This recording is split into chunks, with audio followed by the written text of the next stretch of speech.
My name is Gibson, and I'm the creator of the Personal Development School. This is your daily breakthrough video, and in this video, I want to talk to you a little bit about my DAX blocked me on everything. Why is this? So, this is quite a common topic that comes up, and I really wanted to highlight some key reasons that this tends to take place and sort of help you gain insight and understand it a little bit more.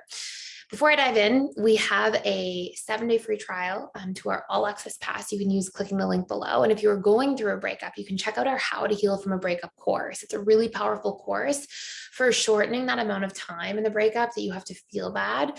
And it will take you through a series of steps in about an hour and a half of content that you can literally fill out throughout the course as you're going, that will help you save so much time on like healing from a breakup and take you from a really low place, if you're going through that right now, into a place of like closure and peace and understanding. And of course, you can still have like unmet needs and miss the person, but it will also give you action steps to even move in the direction of what those needs are so that you can heal further and actually come out of the breakup like the thriving version of yourself long term. So that first hour and a half, you should see a really powerful shift that really like releases a lot of bad feelings. And then it'll give you in the next steps for that last 20% of healing that's left, direction, strategies, what to do, so you can get to a really good place and have grown through the entire process. So anyways, you can actually check that out for free using the link below. And you have a free trial for 7 days, which will give you more than enough time to work through that course. So with that being said, when a DAX blocks somebody off of everything, honestly, generally it's because they are hurting. There can be exceptions to this rule. Sometimes they'll block if somebody's reaching out to them too much and they're trying to send a message or shut down. Sometimes they'll block if they feel really shamed, like by something that they did, feel like they messed up and they just feel embarrassed and just want to get away from that feeling. But for the most part, dismissive avoidance, they won't really think to do stuff like that.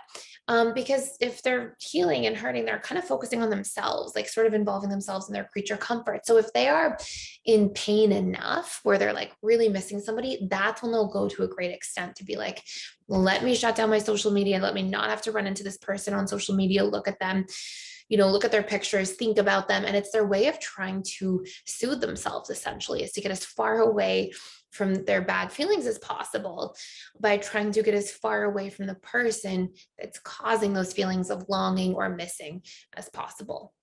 And so generally what I'll see is when dismissive avoidants go to that great length to do something, unless it's right after a fight or to make a point, it's usually because they're hurt and they're actually having a harder time than you may realize to process the breakup, to heal, and to be able to move on.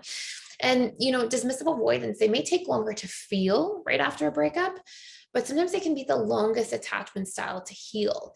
Around surface relationships, not the case, but when they've really made a connection and a bond, because it's really hard for them to open up in the first place, I've often seen that it's actually most difficult for a dismissive avoidant to reconnect, to heal, to get back together with somebody, or sorry, not get back together, to get over somebody, because they sort of feel like, oh my gosh, it took me so long to open myself up. I don't want to do it again.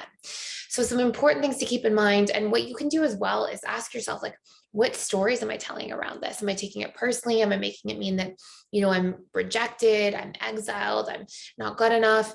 And question those stories, because a lot of the time it's actually, hey, just my ex is having a hard time coping. And this is the strategy they're using to soothe themselves, because that's what DAs do. They push away their feelings, they repress their feelings, or things associated with feelings, so they don't have to get brought up and feel them in those more extreme cases when they are really hurting over somebody. So I hope this makes sense. I hope it answers your question. Thank you for watching and for being here. Please like, share, and subscribe to this channel if you haven't already and you hang out. I would really appreciate it. And I will see you in the next video.